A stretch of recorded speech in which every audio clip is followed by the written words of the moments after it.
여러분 안녕하십니까? 코로나19 MBN 뉴스 특보입니다. 코로나19 확진자 수가 오늘 0시 기준 4,812명을 기록하면서 어제 하루 600명 증가한 것으로 나타났습니다. 역시 대구광역시에서 가장 많은 확진자 증가가 있었는데요. 대구에서만 519명 늘었고 경북에서 61명 늘어서 대구 경북이 전체 확진자 증가의 90%를 넘었습니다. 오늘 MBN 뉴스 특보에서도 코로나19 감염 확산과 방역 대책 자세히 짚어보겠습니다. 정기석 한림대 성심병원 호흡기 내과 교수, 윤영걸 전 매경닷컴 대표, 이혁근 MBN 기자 나와 있습니다. 어서 오십시오. 안녕하세요. 네. 신천지 예수교 이만희 총회장이 어제 기자회견을 자청해서 코로나19 확산과 관련해 공식 사과했습니다. 두 차례 큰절까지 했지만 제기된 의혹에 대한 속 시원한 해명은 없었습니다. 조창훈 기자입니다. 신천지 연수원인 가평 평화의 궁전 앞. 회색 정장에 마스크를 쓴 이만희 신천지 총회장이 모습을 드러냅니다. 코로나19 사태 보름여 만에 처음 기자회견을 자처한 이 총회장은 국민에게 사죄를, 정부엔 용서를 구한다며 두 차례나 큰절을 했습니다. 정말 면목이 없습니다. 사죄를 위해서 여러분들에게 엎드려 사죄를 하겠습니다. 사태 수습을 위해 모든 노력을 다하겠다고 밝히면서도 신천지 측의 책임은 비켜갔습니다. 이럴 수는 없습니다. 이래서 이제는 누구의 잘못을 책망할 때는 아닌 줄 압니다. 준비한 원고를 읽은 이 총회장은 이후 설교에 가까운 말을 일방적으로 늘어놓았습니다. 옛날에 왕극이라는 그 왕은 병이 돌아서 자기의 군대까지 다 죽게 되었다고 했죠. 이 과정에서 두 차례나 코로나를 콜레라로 잘못 말하기도 했는데 기자들의 질문이 쏟아지자 거꾸로 호통을 치기까지 합니다. 조용합시다. 조용. 우리는 다 성인입니다. 질문에 맞는 답을 내놓지 않던 이 총회장은 엄지를 치켜 보이며 약 20분 동안 이어진 기자회견을 마무리했습니다. MBN 뉴스 조창훈입니다. 광주광역시에서는 어머니와 아들이 나란히 코로나19에 감염되는 일이 있었습니다. 이들은 확진 판정이 나기 전인 지난 일요일 교회 예배에 함께 참석했던 것으로 확인됐습니다.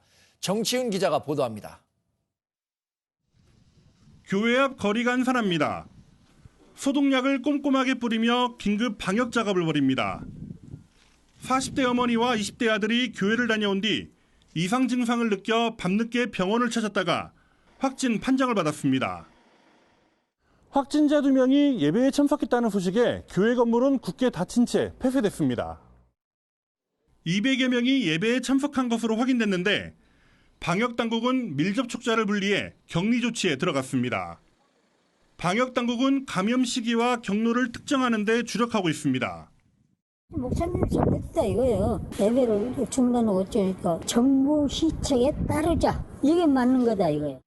이들 모자는 신천지와 연관성은 없고 지난 1월 말부터 20일 동안 유럽 여행을 다녀왔습니다.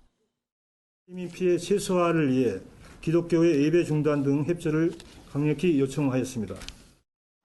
40대 여성의 80대 어머니가 추가 확진을 받는 등 지역사회 감염 우려가 있어 광주시는 오늘 시 전역에서 대대적인 소독을 벌이기로 했습니다. MBN 뉴스 정춘우입니다. 네, 정부는 마스크 공적 공급을 늘렸다고 하지만 현장은 여전히 태부적입니다. 마스크 판매가 시작된 우체국 등에선 마스크를 사기 위해서 오전 일찍부터 줄이 길게 늘어서는가 하면 못 산 사람들은 번호표라도 달라며 거세게 항의하는 장면이 목격되기도 했습니다. 김수영 기자가 취재했습니다. 우체국 입구부터 모퉁이를 돌아 또 다른 길까지 긴 줄이 늘어서 있습니다. 우체국에서 한 장당 1,000원의 공적 마스크가 풀리면서 시민들이 몰린 겁니다. 한 명이 최대 5장밖에 살 수 없지만 4-5시간 전부터 기다리는 것도 마다하지 않습니다. 언제 오셨어요? 7시요. 지금 5시간씩 이렇게 서 있으니 이거 볼 일도 못 보고 가정주부가 일도 못 하고. 하지만 마스크 공급은 턱없이 부족합니다. 이곳에서는 마스크 80세트를 판매할 예정인데 대기줄은 이미 2시간 전부터 80명을 넘어섰습니다. 다른 우체국들도 사정은 마찬가지입니다. 우체국 측이 거듭 공지했지만 그 대기 고객수가 여기서 80번이 끊어지셔가지고 시민들은 혹시나 하는 마음에 떠나질 못합니다. 저희가 대기표라도 받아야 돌아갈 수 있을 것 같아가지고 기다리고 있어요. 판매는 시작된 지 8분 만에 동이 났고 마스크를 사지 못한 일부 시민들은 거세게 항의하기도 했습니다. 이거가 얼마인데 400장 갖고 되냐고요 지금. 마스크 이거 얼마큼 쓰는 줄 알아요 지금? 며칠을 쓸고 다녔는데. 도심 지역 우체국엔 마스크가 공급되지 않는다는 걸 모르고 헛걸음을 한 시민들도 적지 않았습니다. 한 30분 정도 걸렸죠. 우체국에서 판다 하니까 무조건 다 파는 줄 알고 지금 왔잖아요. 직장인이나 거동이 불편한 노인들은 마스크를 구하기도 힘든 현재의 판매 방식은 개선이 필요하다는 지적이 나오고 있습니다. MBN 뉴스 김수영입니다. 일주일 늦춰졌던 전국 유치원과 초중고교 개학이 2주일 더 연기됐습니다. 오는 9일이었던 개학일이 23일로 바뀐 건데요. 또 대학에는 코로나19가 잦아들 때까지 재택 수업을 권고했습니다. 정수정 기자입니다. 코로나19 확진 판정을 받은 미성년자가 200명을 넘었습니다. 9살 이하 확진자가 32명, 10살부터 19살 이하 확진자가 169명으로 전체의 4%입니다. 당초 학생들이 모이는 걸 피하고 외부 접촉을 줄이기 위해 개학을 일주일 미룬 상황에서 정부가 2주 더 개학을 연기하기로 했습니다. 코로나19 확진 증가세가 꺾이는데 지금부터 최대 2주 동안이 매우 중요하며 이에 3월 초부터 최소 3주 동안 휴업이 불가피하다는 결정. 전국 단위의 휴업령은 처음으로 3월 23일 이후에는 지역별로 대응하겠다는 입장입니다. 우선 부족한 수업 일수는 방학을 조정하고 만일 추가 휴업이 또 발생하면 법정 수업일의 10%, 즉 유치원은 18일, 초중고교는 19일까지 감축이 가능합니다. 긴급 돌봄 수요도 추가로 조사합니다. 앞서 교육부 조사 결과 초등학생의 1.8%, 유치원생의 11.6%만 돌봄 서비스를 신청하는 데 그친 상황. 정부는 원칙적으로 오전 9시부터 오후 5시까지 돌봄 서비스를 제공한다고 밝혔습니다. 또 대학에 대해서는 코로나19가 안정될 때까지 원격 수업이나 과제물을 활용해 재택 수업을 실시하도록 권고했습니다. 이 밖에 학원에 대해서도 휴원을 적극 권고하기로 했습니다. MBN 뉴스 정수정입니다. 코로나19 확진 환자가 쏟아지고 있는 대구에선 환자를 수용할 병상을 확보하는 게 가장 큰 과제로 꼽히고 있습니다. 현장 취재 기자 연결하겠습니다. 윤기란 기자.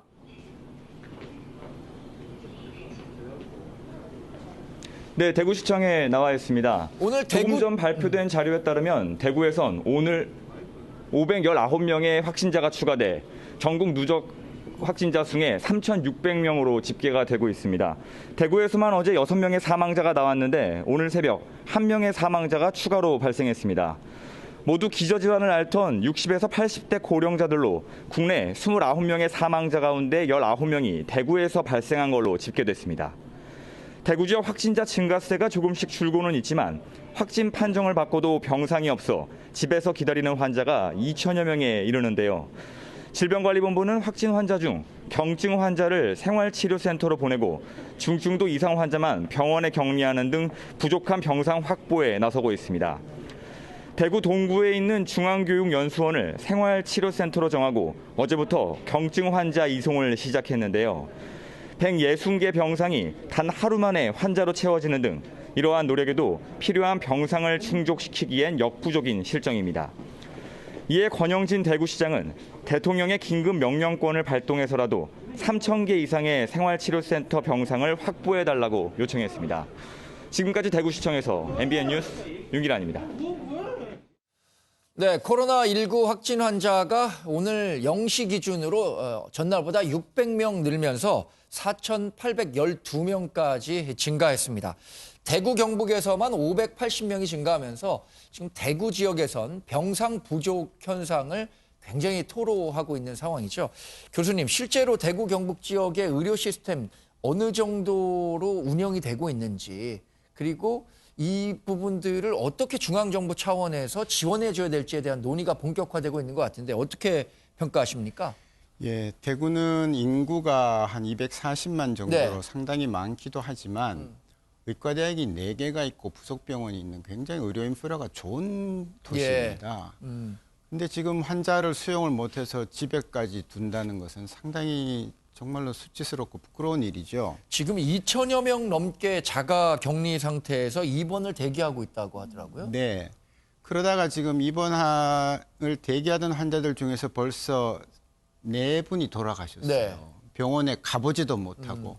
지금 이 2020년 대한민국에서는 있을 수 없는 일이 지금 벌어지고 그렇죠. 있는 것입니다. 그게 워낙 특별한 상황이라 그렇잖아요, 지금. 그러면 이런 상황을 타개하기 위해선 뭐 권영진 대구시장 같은 경우엔 다른 지자체의 좀 병실 확보를 위한 노력들을 좀 동참해달라 이렇게 얘기하기도 했는데 이게 지자체별 협력만으로는 좀 부족하다는 지적도 있지 않습니까? 예, 그래서 이제 중대본이 시작을 해서 일단 중환자는 지금 정리가 좀 되고 있는 것 같습니다. 처음에는 중환자조차도 일부 지자체에서는 못 받겠다 해서 옮겨오는데 문제가 있었고요. 예. 지금은 이제 중앙재난안전대책본부에서 네. 중심을 잡고 국립중앙의료원이 중개를 해서 예. 중환자들, 즉 그 호흡기를 달아야 되는 인공호흡기를 달아야 되는 환자들은 지금 예. 이제 이송이 일부 되고 있습니다. 예. 또 하나는 경증 환자입니다. 자, 경증 환자가 병실이 없어서 네. 자가 격리를 시켰더니 4분이 돌아가셨어요. 지금도 대기 환자가 지금 2,000명이 있다는 거기 때문에 속히 지금 나와 있는 생활치료센터로 다 옮겨야 됩니다. 네. 그 이유는 경증 환자가 시작은 경증이지만 결국은 중증으로 가는 환자가 20%가 됩니다. 예. 전체 환자가 100이라고 치면 80%가 경증이라지만 시작은 다 100%가 경증으로 시작하는 거예요. 예.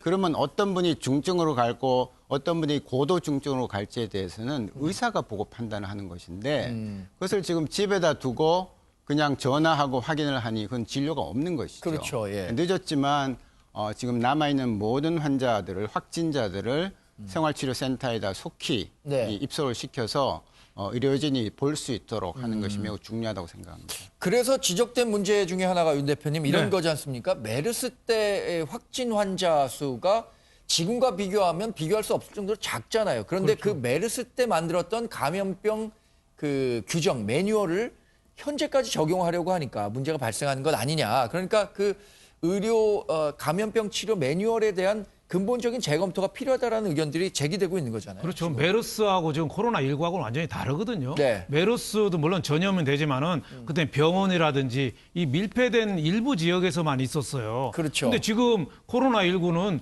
광범위하게 지역사회에 지금 전파가 되고 있는 단계잖아요. 그러니까 저 과거에 신종플루 같이 공기 전파했지만 이거는 공기 전파는 아니지만 네. 접촉 비말이나 이런 거에 대해서 전염이 되는데 예. 과거 메르스 때 그 강하게 했던 그 규제의 네. 그 지침을 지금 그대로 하는 거 아니냐 뭐 이런 생각이 들어서 저는 그 생활치료센터를 뭐 대구시장에 3,000개 이상 해달라고 그랬는데 네. 지금 그것도 물론 급하지만은 중국이 우한 도시 봉쇄를 23일 날 1월 23일 날 네. 하고 바로 시작한 게 팡창의원이라고 그렇죠. 예. 그 야외 저 체육관 같은 데다가 막 병상 1,000개씩 막 이렇게 네. 수용을 했거든요. 그렇게 하면은 지금 우리 기숙사나 숙소 이런 데 가면은 방마다 따로따로 하면은 진료하기도 의사가 부족하고 그래요. 네. 그래서 좀 그런 데 자칫 단체로 할 수 있는 그런 체육관이라든지 이런 임시 숙소 네. 뭐 이런 것도 좀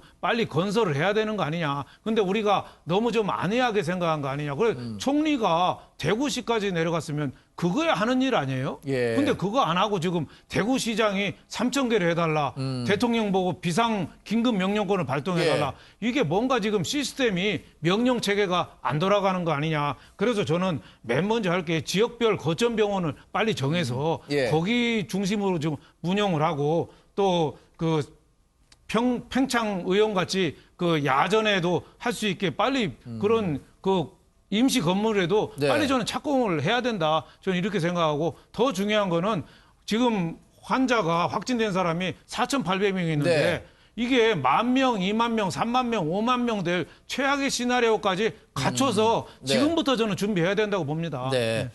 관련해서 그래서 뭐 정치권이나 여러 단체에서 병실 확보를 위한 다양한 의견들을 제시하고 있죠. 관련한 내용 들어보시고 이야기 이어가겠습니다.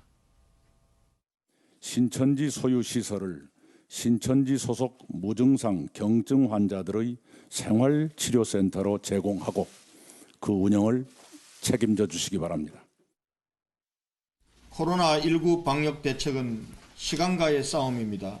변경된 방역 대책이 성공하기 위해서는 가장 빠른 시간 내에 국가가 활용할 수 있는 시설, 인력, 물자를 총동원하는 것에 달려 있습니다. 이에 중앙정부에 간곡히 부탁드립니다. 정부는 국가가 동원할 수 있는 가용자원을 모두 활용할 수 있도록 선제적이고 신속한 지원을 부탁드립니다.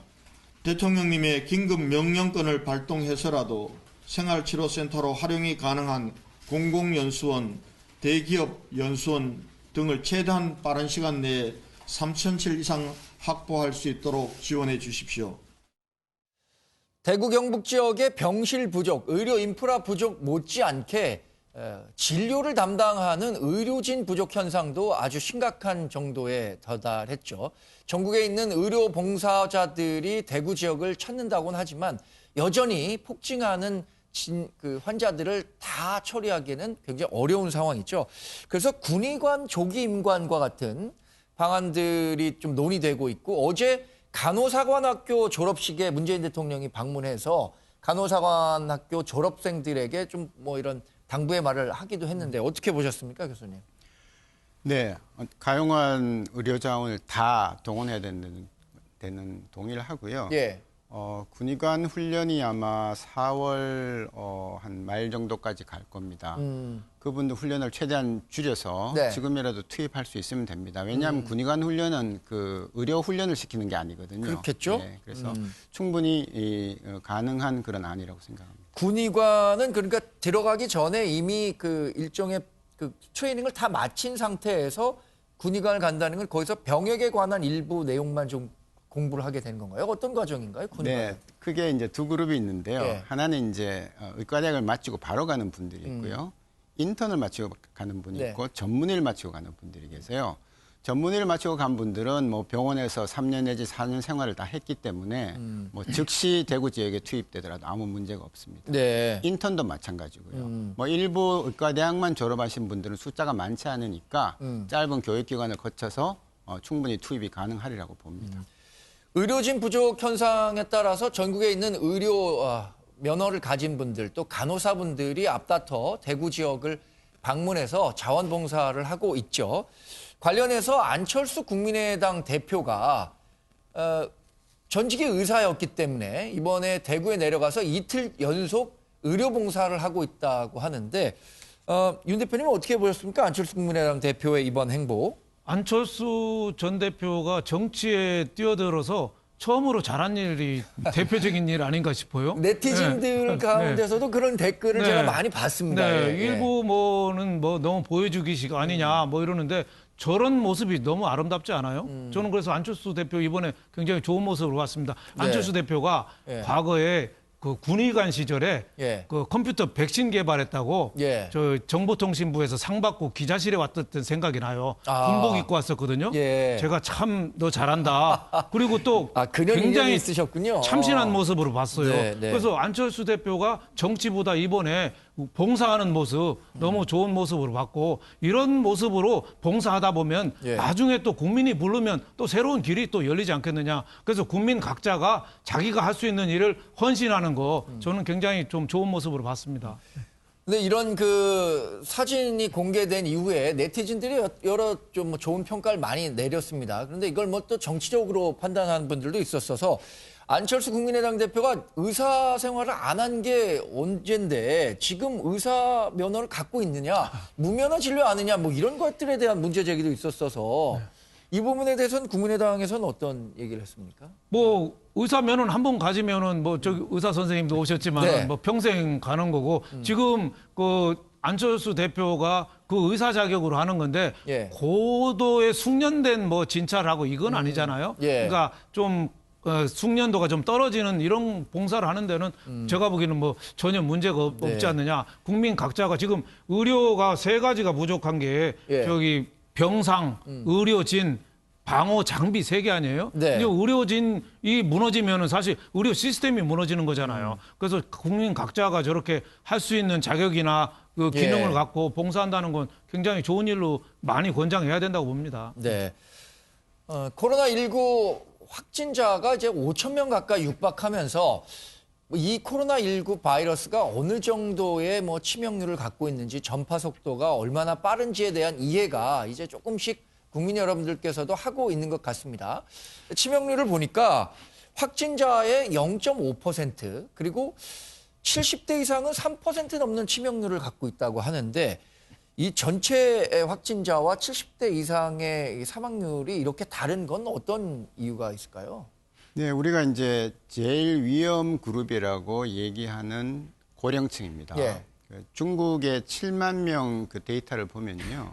환자 7만 명 중에서 50대, 60대, 70대 이렇게 올라가는데 40대까지는 사망률이 낮습니다. 0.4%. 50대가 되면 이게 1.3%로 거의 3배가 뛰어요. 예. 60대 가면 3.6%, 이 2배가 뛰고 70대에 가면 8%, 80대에 가면 15% 이렇게 올라갑니다. 네. 그 얘기는 지금 이 바이러스에 대해서 항체를 만들어서 대응할 수 있는 그 능력이 나이가 들수록 떨어진다. 예. 그것은 의학적으로 면역 기능이 나이가 들면 들수록 면역의 기능은 떨어진다라는 거 예. 딱 맞아 떨어지는 것이죠. 그러니까 70대 이상 이 병 자체가 이제 폐렴이잖아요. 폐염증을 일으키는 건데 폐렴 자체가 이제 연세가 드신 분들일수록 좀 위험한 질병이죠. 네, 지금 우리 국민 사망률 10대 사망률 중에서 네. 폐렴이 지금 거의 4등에 되거든요. 그래서 돌아가실 때에 암이나 심내혈관 질환이 아니면 그 다음에는 폐렴으로 사실 돌아가십니다. 네. 그렇게 많은 폐렴 중에서 이 이번에 나온 코로나19 바이러스가 예. 또 하나의 폐렴 사망의 원인이 되고야 만 것이죠. 이런 분들에 대한 집중 치료나 이런 것들, 뭐 예를 들어서 뭐 에크모라는 시설도 있고요. 이런 것들로 치료가 된 이후에 중증 환자가 회복 이후에도 뭐 어떤 후유증이나 이런 것들이 좀 남게 되나요? 예, 그 얘기가 지금 많이 도는데요. 네. 아직까지는 후유증이 많지 않다. 이렇게 분명히 말씀드릴 수 있고요. 네. 그 이유는 역시 중국에서 나온 7만여 명의 자료를 취합을 해보면 그런 폐섬유화증에 대한 네. 그런 자료가 없습니다. 즉, 낫더라도 섬유화를 남기지 않고 되게 낫지 않느냐라고 추정을 해볼 수 있고요. 예. 이제 다만 우리나라는 또 중국과 다를 수 있으니까 우리나라 분들이 인공호흡기를 달고 회복이 됐을 때의 후유증이 얼마나 남는지는 조금 보면서 얘기해야지 이 병 걸리면은 폐섬유화증 걸려서 후유증이 예. 남는 데더라 이렇게 하는 것은 아직까지는 틀린 말입니다. 과거에 그러면 메르스 환자나 사스 환자들은 어땠습니까? 왜냐하면 사스나 메르스나 이번 코로나19나 똑같이 뭐 80% 이상 유전자가 같은 질병이라고 하잖아요. 과거 질병 사례는 어떻습니까? 메르스 경우에는 우리나라에 186명 환자가 생겼고 그중에 일부는 에크모까지 달고 회복하면서 호흡이 불편했던 분이 있는 건 사실이고요. 같은 코로나 바이러스라도 바이러스가 다르니까 당연히 후유증이 좀 달라지는 거는 맞는 거고 네. 사스는 우리나라에 없었기 때문에 우리나라 자료가 없는데 거기에 대해서 크게 많이 소위 이슈화된 것은 보지는 못했습니다. 우리가 뭐 많이 걱정했던 것 중에 하나가 이제 개학 시즌을 맞아서 중국 유학생들이 한국으로 돌아왔을 때 이 사람들에 대한 관리를 어떻게 할 수 있느냐 이런 문제를 제기하는 분들도 있었는데 어제 관련해서 이 무증상으로 한국에 입국했지만 이후에 검사를 해보니까 코로나19에 감염한 중국 유학생이 처음으로 강원도 지역에서 발견이 돼서 이 부분들에 대한 추가 대책이 좀 필요한 것 아니냐라는 목소리도 있는데 이혁근 기자 어떻습니까? 이 추가 대책에 대한 논의도 좀 이루어지고 있습니까? 지금 기본적으로 이 증상에 대해서 정부와 보건당국이 많이 관심을 갖는 건 입국 당시에는 증상이 분명히 없었습니다. 근데 이제 강릉시 지역으로 강원도 지역으로 갔을 때 전수조사를 했을 때 발견이 된 부분이거든요. 그러다 보니까 입국 당시에 우리 보건당국의 어떤 선별적인 입국 조치에서 구멍이 뚫린 것이 아니냐. 그리고 교육부가 이 중국인 유학생에 대해서 체계적인 관리를 하겠다라고 밝혔거든요. 네. 뭐 전화를 통해서 어떤 건강의 상태에 대해서 물어본다든지. 근데 이 부분에 대해서도 구멍이 뚫린 것 아니냐 이런 지적이 나오는 상황입니다. 강원도 지역은 비교적 중국인 유학생이 적습니다. 그래서 전수조사를 하기가 좀 용이한 상황인데요. 그랬죠. 예. 서울 지역 같은 경우에는 조금 얘기가 달라집니다. 굉장히 중국인 유학생의 숫자가 많기 때문에 전수조사를 지금 당장 하는 게 그렇게 쉬운 일은 아니거든요. 예. 다만 증상이 없음에도 불구하고 확진자가 나온 상황이기 때문에 일단 입국을 한 중국인 유학생에 대해서는 가능성을 열어두고 시간이 좀 걸리더라도 코로나19에 대한 검사를 하는 것이 국민의 어떤 불안을 멈출 수 있다라는 지적이 나오는 대목입니다. 네. 자, 어제 이번 코로나19 확진과 관련해서 가장 많은 확진 환자를 배출하고 있는 신천지, 이만희 신천지 총회장이 긴급 기자회견을 가진 게 있었죠. 저희가 이만희 총회장이 어떤 얘기를 했는지, 어떤 모습이 연출됐었는지 관련 화면을 좀 준비했습니다. 우리는 힘닿는 데까지 최선을 다해서 정부의 인적, 물적 지원을 아끼지 않겠습니다.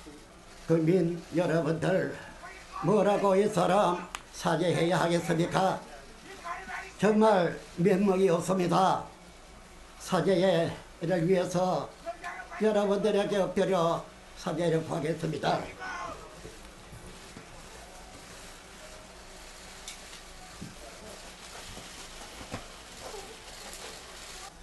우리가 해도 해야 할 일이었는데 우리 힘으로 미치지 못해서 정부 당국에서 와서 주권까지 힘과 우리 코레라 확산 이것을 막기 위해서 노래해 준 데 대해서 너무나 고맙고 고맙습니다.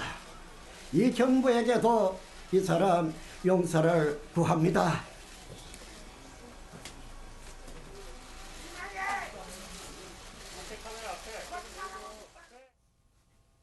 이 기자, 이제 어제 기자회견을 한 후에 이만희 총회장이 코로나19, 물론 자신들은 코로나19 음성 판정을 받았다라고 밝혔었는데 이거를 공적인 체계에서 한번 다시 검증을 해야 한다는 목소리가 있었는데 어떤 결과가 나왔습니까? 네, 결과적으로는 사적으로 HJ 매그놀리아 국제병원이라는 곳에서 음성 판정을 어제 받았다라고 밝혔고요. 예. 오늘 오전에 공적으로 과천 보건소에서 드라이브스루 형식으로 선별진료에서 드라이브스루 방식으로 받았죠. 예. 이 또한 음성 판정을 받았습니다.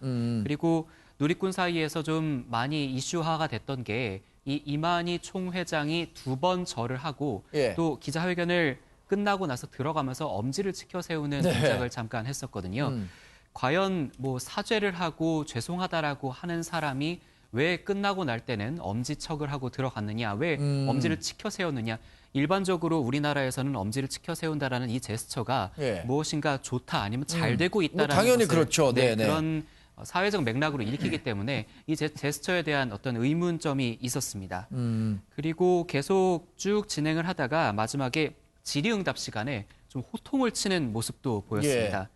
주변이 좀 시끄럽다 보니까 아까 앞서 뉴스특보 앞쪽에도 저희가 잠깐 인터뷰 장면을 좀 보여드렸는데 예. 조용합시다. 뭐 우리는 다 성인입니다. 이런 식으로 좀 윽박 지르는 모습도 보여줬고요.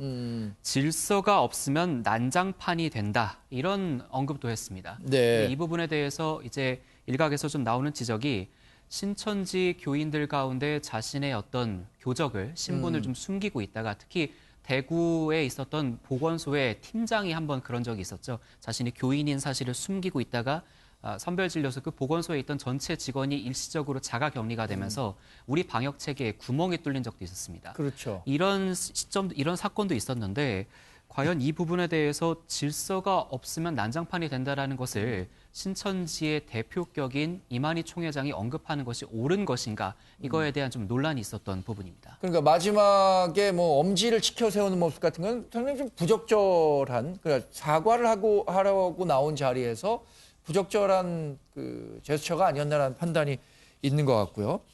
이 이만희 총회장이 그래서 과천에 가서 드라이브스루라는 데서 검사를 받았다는 거 아닙니까? 이 드라이브스루 그 코로나19 검진과 관련해선 외신에서도 굉장히 많이 그 관심을 갖고 한국의 검진 시스템이 얼마나 훌륭한가를 보여주는 사례다 이렇게 평가를 하고 있는데 이건 어떻게 이루어지는 겁니까, 교수님? 예, 저도 깜짝 놀랐습니다. 예.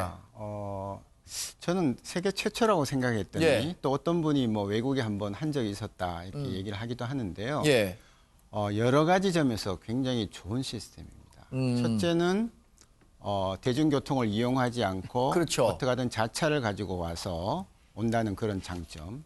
두 번째는 검사 자체를 밀폐된 공간을 사지 않고 차 안에서 예. 선별 검사소 안에 들어가지 않고 자기 차 안에서 한다는 거죠. 그렇죠. 왜냐하면 검사를 할 때 입안에 검체를 딸 때는 괜찮은데요. 코 속에 검체를 딸 때는 아프기도 하고 재채기도 나기 때문에 기침들을 합니다. 그래서 우리가 검체를 할 때 이렇게 다 중무장을 하는 거거든요. 아, 그렇죠. 예. 그래서 그런 점. 그다음에 차 안이긴 하지만 우리가 바깥에서 이제 이렇게 검사를 하니까 이게 공간이 넓죠. 바깥으로는 하늘이 보이는 곳이니까 넓은 공간이라서 바이러스가 그 안에서 전파될 그럴 위험성도 적다는 거. 예. 그다음에 검체를 채취하는 사람도 좀 비교적 안전한 상태로 할 수 있다는 거. 여러 가지 점에서 굉장히 효율적이고요. 그 선별 검사소 안에서 하면은 검체를 한번 채취하고 나면 소독을 해야 됩니다. 네. 그래서 한 30분씩 비우고 그래서 하루에 소화할 수 있는 숫자가 적은데 차가 지나가면 되니까 네. 검체도 많이 채취할 수 있고 검사를 받는 분도 그냥 차 타고 돌아가서 기다리다가 결과를 보면 되고 하니까 정말로 아주 획기적인 혁신적인 진단 방법이네요. 그럼 이런 것들이 지금 전 세계의 코로나19가 확진 속도가 굉장히 빠르게 진행되고 있잖아요. 우리나라뿐만 아니라. 그렇게 본다면 우리나라가 지금 이런 IT 기술이라든가 이런 의료 인프라를 바탕으로 해서 이런 게 좋은 모델이 돼서 다른 나라들이 한국형 이 모델을 검진 모델이라든가 이런 것들을 좀 도입할 수도 있겠어요. 네, 특히 드라이브스루는 우리가 처음은 아니더라도 전 세계가 지금 주목하고 있는 방법이기 때문에 굉장히 좋고요. 그다음에 진단 키트만 해도 사실 중국 다음으로 우리가 먼저 만들고 지금 배포가 되고 있는 상황이기 때문에 아마도 단가가 낮아진다면 지금 우리가 우려하는 중동, 아프리카 이런 쪽에는 좀 뭐 지원을 한다든지 선진국으로서 하는 그런 방법도 모색해 볼 수 있다고 생각합니다. 어제 이만희 신천지 총회장의 기자회견이 여러 화제를 낳기도 했죠. 관련해서 저희가 다른 화면도 좀 준비한 게 있습니다. 같이 살펴보겠습니다. 정말 본인은 영생 불사한다고 생각하십니까? 오늘 기자님들께 부탁을 드리겠습니다. 뭔 소리인데? 오늘 질문하실 때요. 이번 네. 식구에 대한 질문만 해주십시오. 아직 답변 안 하셔도 돼요. 받지 않겠습니다. 종교적인 그거 질문 아니에요. 안 하셔도 돼요. 질문 아니에요? 네, 네. 네, 이것으로 총회장님 내용으로 나오셔서 질문 끝났습니다. 나가셔도 됩니다.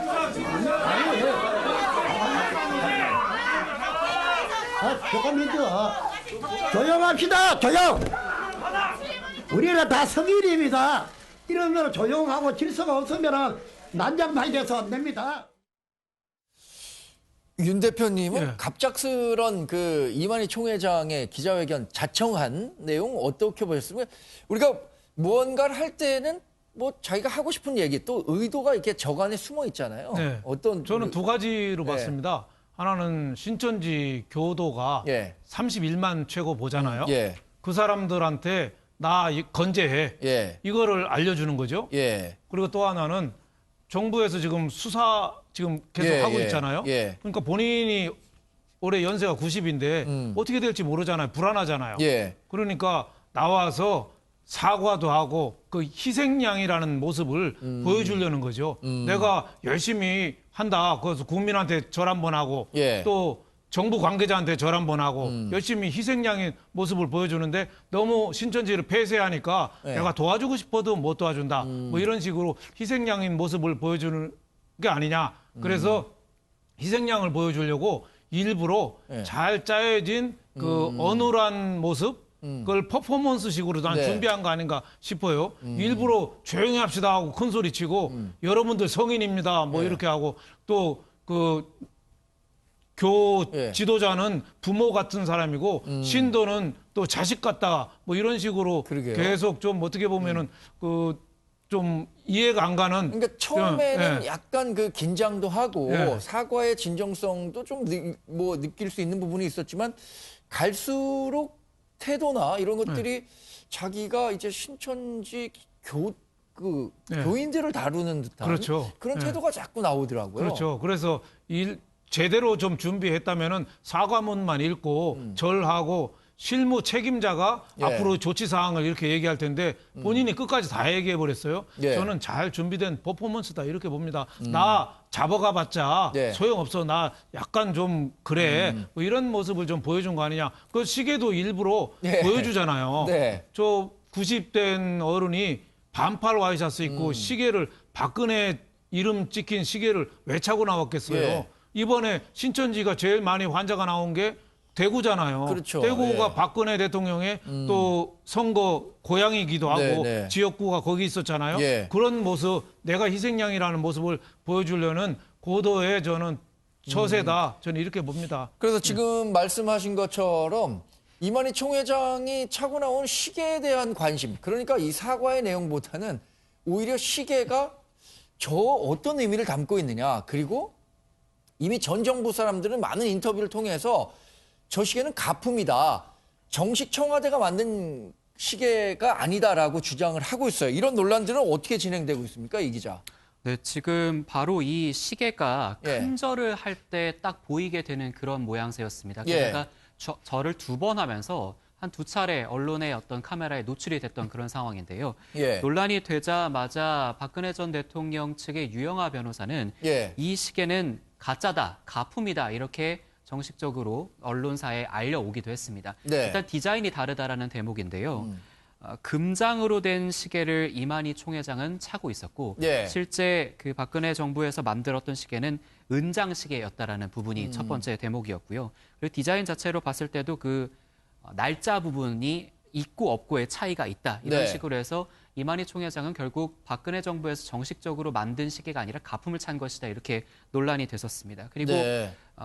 앞서 말씀해 주신 것처럼 이 반팔 부분에 대해서도 뭐 시계를 잘 보이기 위해서 일부러 반팔을 입은 것 아니냐. 굉장히 또 추운 날씨이고 네. 고령인 사람이 고령에 굉장히 90에 가까운 이런 상황임에도 불구하고 왜 반팔을 입었느냐에 대한 논란도 있었는데 신천지 측 관계자의 말을 인용을 해보면 네. 이만희 총회장이 몸에 열이 많다. 그래서 원래 겨울철에도 뭐 이 외투, 그러니까 양복이죠. 여름 양복을 입고 다니고 또 셔츠도 반팔 셔츠를 입고 다닌다. 뭐 네. 이런 식으로 해명을 하기도 했습니다.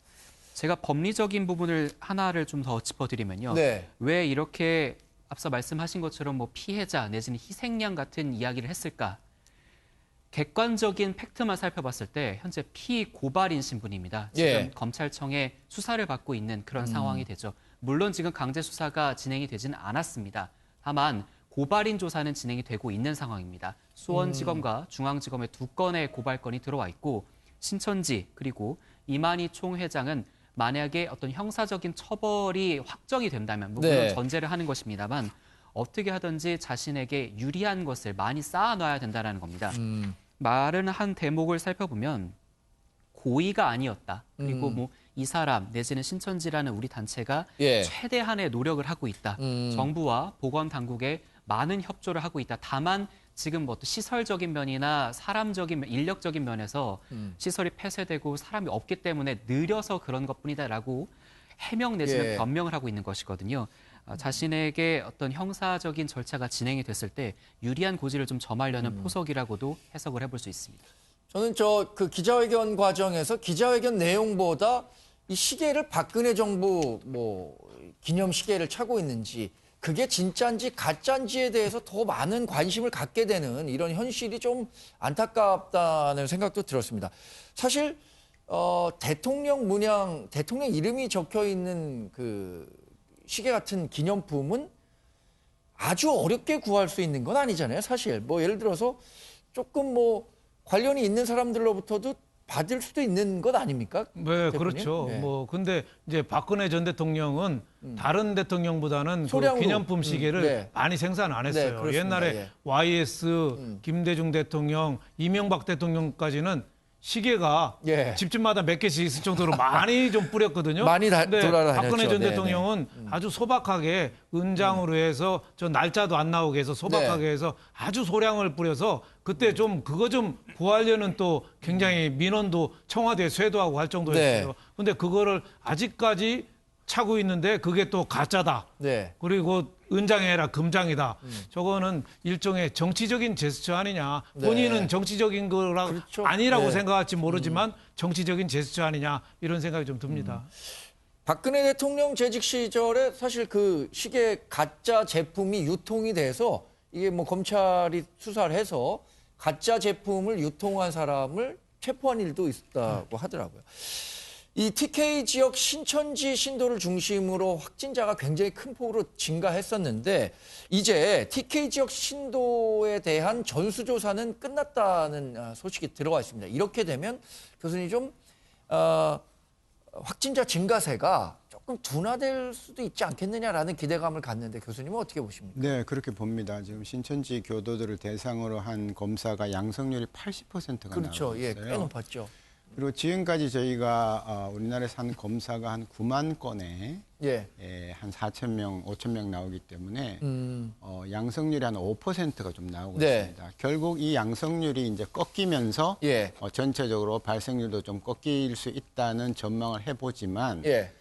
이제 대구 경북 지역을 제외한 다른 지역도 벌써 환자가 1,000명이 넘어가고 있어요. 그렇죠. 예. 그래서 아마 곳곳에서 혹시라도 제2, 제3의 신천지가 안 나오면 좋겠지만 네.